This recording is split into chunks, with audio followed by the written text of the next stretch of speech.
Welcome back to the preview show. I'm Casey Campbell of Great Lakes Post and WJR 760 in Detroit. And don't forget our weekly feature this week on Friday with Raja Karuth. That'll be fun.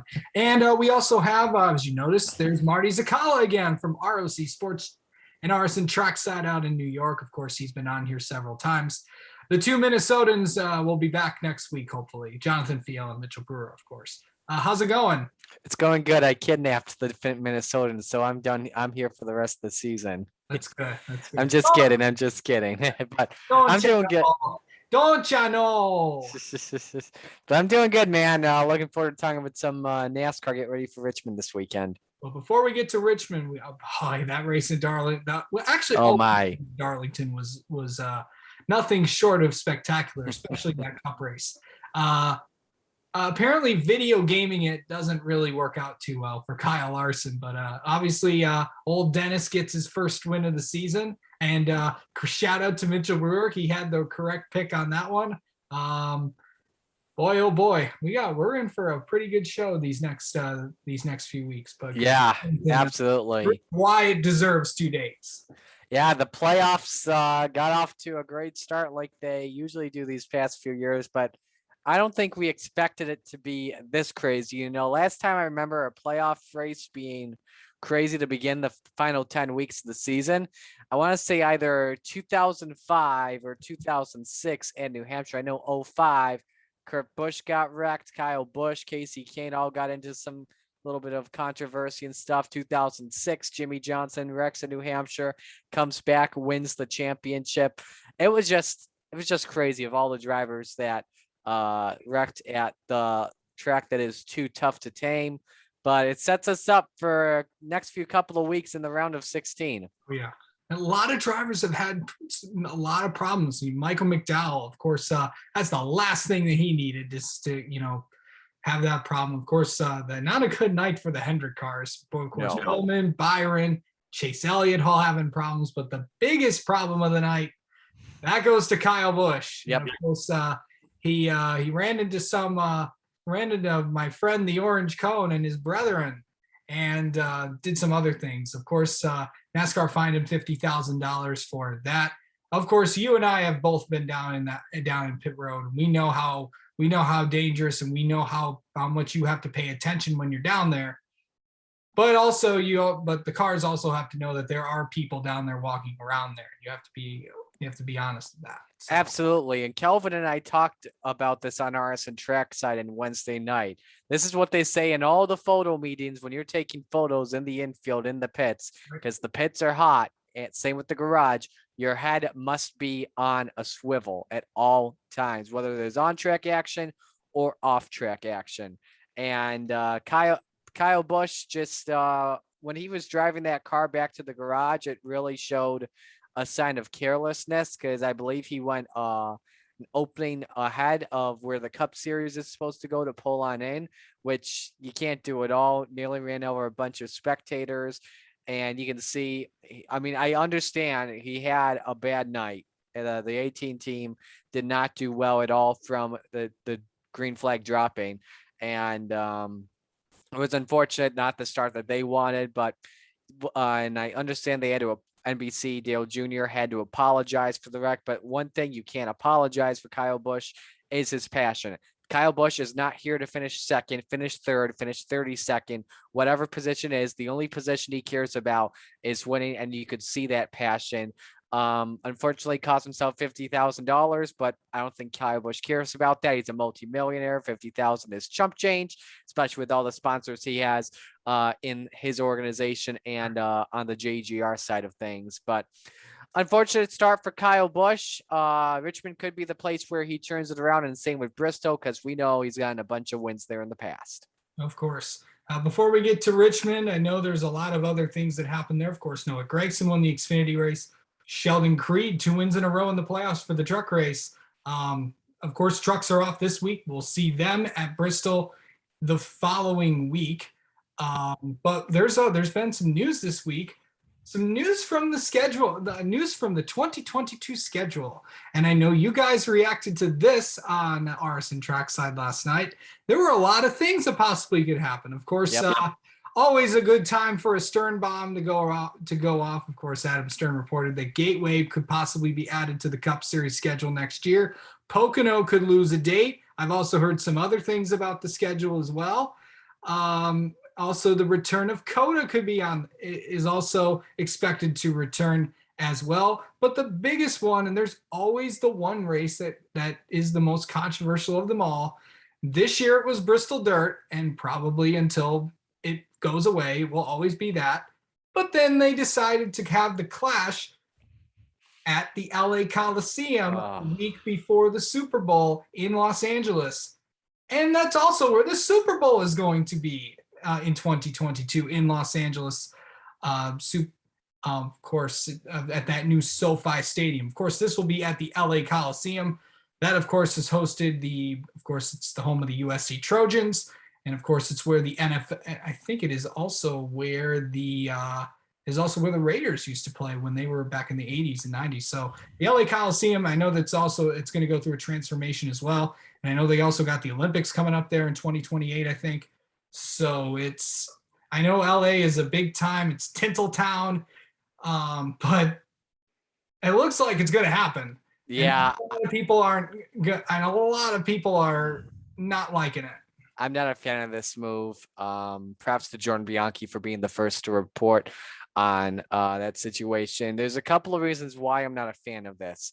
Number one, Daytona International Speedway is already selling tickets for the Clash for the road course race. Number two, I thought NASCAR wanted to continue to save money, especially after the COVID-19 pandemic. If you wanted to save money, you could have either stayed at the Daytona road course, but if you wanted that stadium short track like setting, you could have gone to a track just 12 miles next to Mooresville, North Carolina. That is also a football stadium called Bowman Gray Stadium. The Madhouse would be packed if they had a NASCAR Cup race. I know both of those have many logistics issues on their side, but LA Coliseum has a lot more logistic issues. How are you going to get the teams out west? Number one.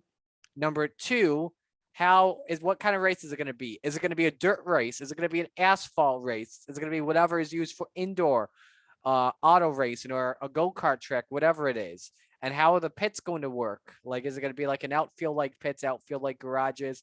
Number three, are you going to use the next gen cars or the Gen 6 cars? And I'm not a big fan of this move. You know, cars predicted it in 2006, Los Angeles International Speedway. I'll never forget that. I will never forget that, but I just don't get the move on why to go to LA Memorial Coliseum possibly for the Clash. As for the other schedule changes, Gateway, yes, the Cup Series needs to go to Gateway. The Truck Series put on incredible shows ever since they returned to St. Louis, and the racing's there have been spectacular. The fans have always packed the grandstands for a truck race. They'll pack it for an IndyCar race, and the racing will be incredible for a Cup race, especially with next gen. If NASCAR goes the same way they've been going for the past 2 seasons, I see them using low downforce, 750 horsepower, and Gateway Motorsports Park or Worldwide Technology Motorsports Park, whatever you want to call it, get the logistics set up because it's going to be packed. Time to upgrade those parking lots and time to figure out traffic patterns, guys. I like this move that NASCAR is going to, making the trip to St. Louis for the Cup Series. As for Pocono being off, having one of their 2 races off the schedule, I am in favor for it. It's just not been successful with the 550 horsepower. And I just have a little bit of a feeling this is the way NASCAR is going next season with 550 and 750 tracks again. Yep. Short tracks, road courses, and super speedways. That's what we want. That's apparently what we're going towards. And there's some other things too, but we won't get to that. By the way, this is just all speculation. We're looking like the schedule could possibly come out as soon as next week, but we shall see on that. Speaking of next gen, they did the next gen test at Daytona. I don't know if you guys talked about this on Wednesday. Yep. For us and trackside, but what did you think about all that? I like what they had so far. You know, I mean, the cars were probably going slower than usual because it was a Goodyear tire test. But from what I saw from the drafting, I was kind of impressed. I watched all the angles NASCAR put up on their YouTube, from the wide shots to Chris Buescher's in-car camera. And the way he can draft looks a lot similar to 2014 to 2018 with the Gen 6 before the switch to the 550 package. And you got that double file, you got that single file. I have a feeling as well that we could see the slingshot return. You get one person get out of line, and then they could power their way to the front. Who knows what could happen, but I think that's what we're seeing out of this next gen package so far on the super speedways. What I hope NASCAR really does, though, before the season officially begins, you get all 43 teams out there, or all 40 teams, whatever you want to do, hold an official test, kind of like the preseason Thunder that they used to do. Bring that back just for the next gen cars for this season, and see how they do as a whole. Test them single cars and test them in packs. I would be up for that. And I know that John Probst has kind of said that the next gen cars would be back in January at Daytona, and I think it was 26 cars when I watched Eric E. Steps Out of the Groove today. So looking like it's going to be, you might just get your wish there, Marty. So it's definitely going to be fun there to see how this next gen car works. Bit of silly season news broke today in the truck series. The Bill McAnally team, or MHR Racing, is going to be expanding to 2 trucks next season.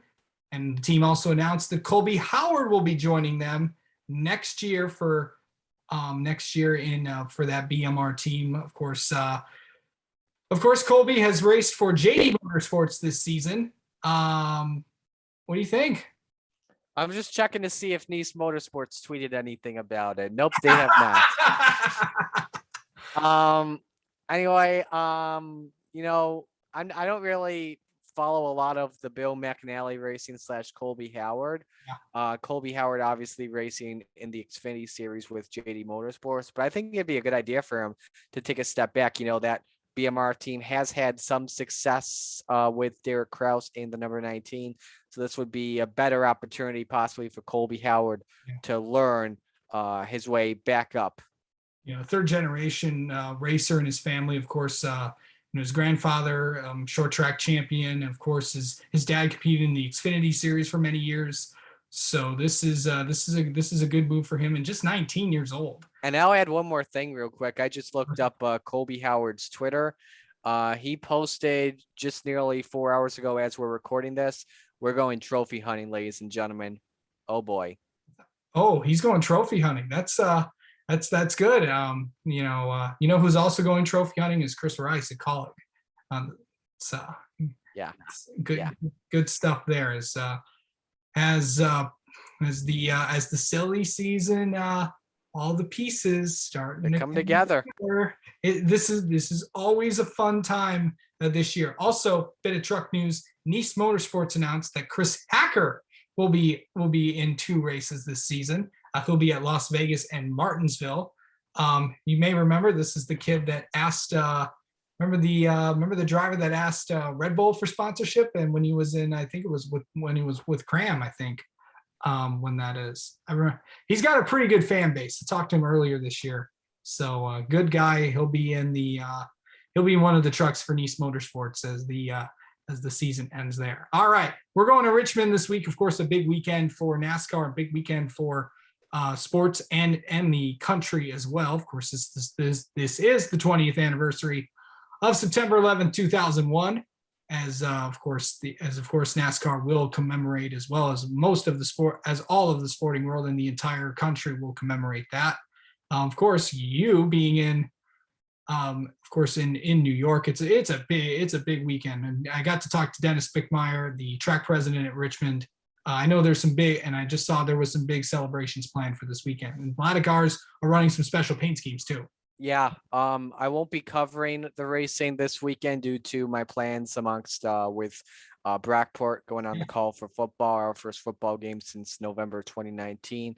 But I've looked at some of the entry lists for the Cup Series, especially because I remember 10 years ago, there were a bunch of commemorative schemes because it was 10 years to 9/11. I know a bunch of teams are doing schemes for 20 years. I saw, I think the 78 team, BJ McLeod, they've got a paint scheme in the works. I can't recall if anyone else, Cody Ware, the 51 team, there's a driver change though in that situation. They've got a 911 scheme per racing reference. But yeah, it's a significant time, day that we will remember forever, September 11th, 2001. I can't remember a lot of where I was 20 years ago. As a kid, I believe I was in preschool at the time, or actually I may have been at home, just watching this astounding story with my mom, and just couldn't believe what was happening, and been watching a bunch of the coverage this week to get a better perspective of what happened, and it's just scary. Brockport on Saturday is doing, for their home opener, a First Responders Day, for the 20-year anniversary. Of course, I know being in that state, of course, being so close there, of course, you've probably visited Ground Zero so for a lot over your time, and it's definitely a big way. And of course, I think the Athletic wrote a pretty big piece on how NASCAR came back Yep. 20 years ago. Yep. I think that just came out today with Jordan Bianchi. Yeah, good stuff there. Go check that out if you want to see some stuff. But speaking of that, time for the picks. And speaking of that, you know who won that race when NASCAR first came back? Dale Jr. And you know what he's going to be doing this weekend? Racing in the Xfinity Series, of course. He'll be running a Unilever tribute to America scheme in the 8 car this weekend, running a special paint scheme for that. If you're wondering where Sam Mayer is, he'll be racing too. He'll be in the 99 for BJ McLeod, racing as well. Yeah. So let's start there. Who are you going to go with, bud? I'm going with Dale Earnhardt Jr. to win. Of course you are. Yeah, and let me explain why. We had a couple. Most of the races he has done ever since he retired from the Xfinity Series he has been racing in Richmond a lot. And there was one race that took my mind away, actually, that I remember a couple of years ago. 2018, he led the most laps at Richmond, led 96 of the 250 laps, finished 4th in that race. I would not be surprised if Junior is a front runner in this race, and I would not be surprised if Junior went to victory lane to celebrate with a banana mayonnaise sandwich. That would be a good one. His last win in the Xfinity Series came in 2016 too at Richmond. Yeah, it's I forgot about that.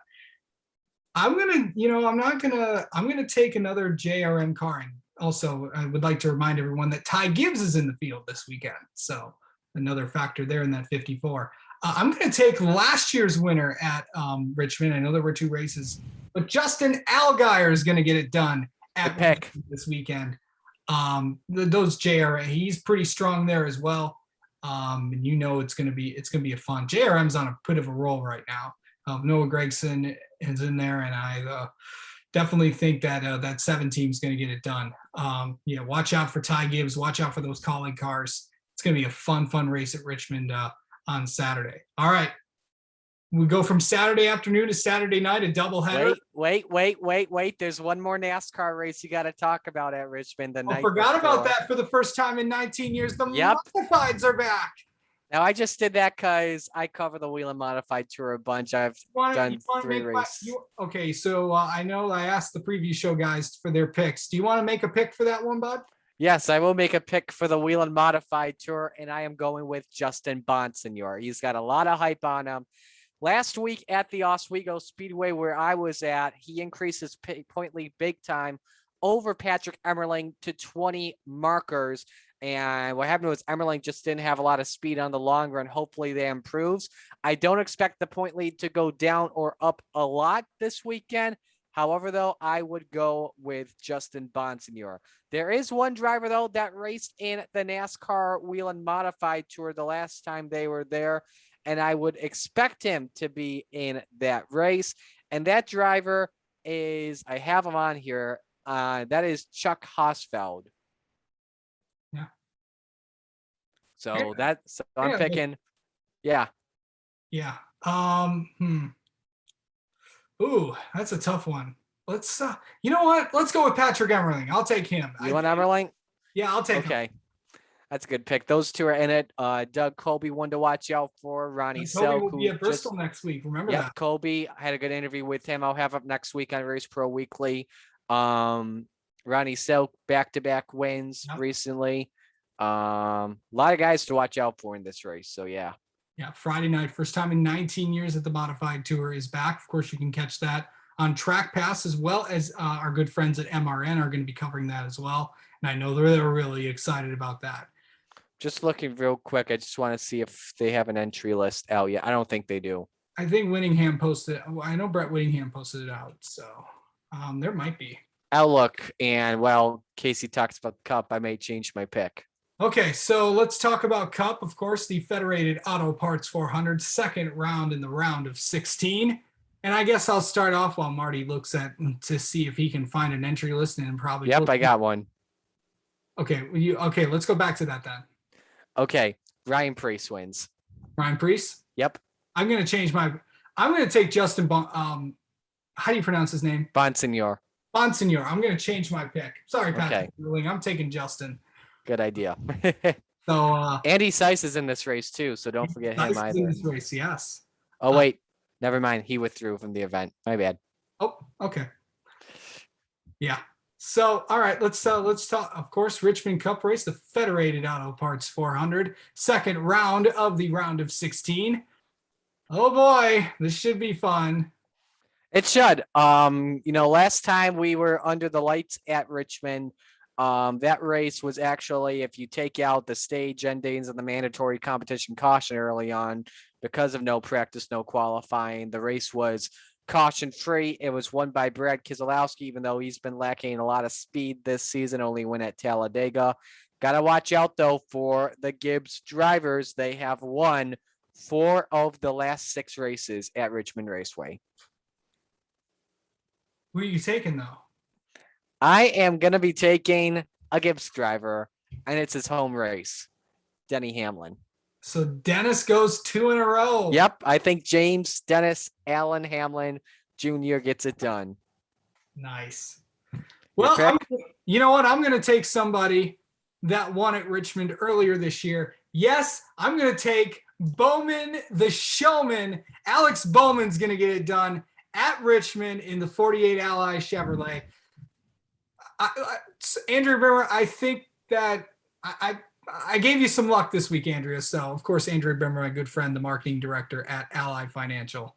So, Bowman's due up for one, and this is a big race for him because right now he is tied for 12th in the standings. But who knows how Byron, Kyle Busch, Michael McDowell will do if Bowman has another all right day, like in the top 20. He could still be below the cutoff, but Bowman's definitely in need of a top 5, top 10 day if he wants to get in the round of 12 and take out guys like Tyler Reddick. All right. Should be a fun one for sure. Fun weekend for sure. We got the Modifieds Friday night.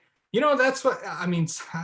I might just have to turn that on. The Modifieds are the best show in NASCAR. I'm sorry, Charlie. I'm sorry, Matt. I'm sorry to everyone that works in the top 3 NASCAR series. The NASCAR Whelen Modified Tour is the best show in NASCAR right now. And if you have never seen the highlights before on NBC Sports, go check it out. It is absolutely a ticket worth spending money on. It's absolutely worth your money on getting Track Pass for. They put on great shows every time they race, no matter where they go. They're interesting, unique race cars. They got Nerf bars on the left, no fenders on them. It is definitely worth your time.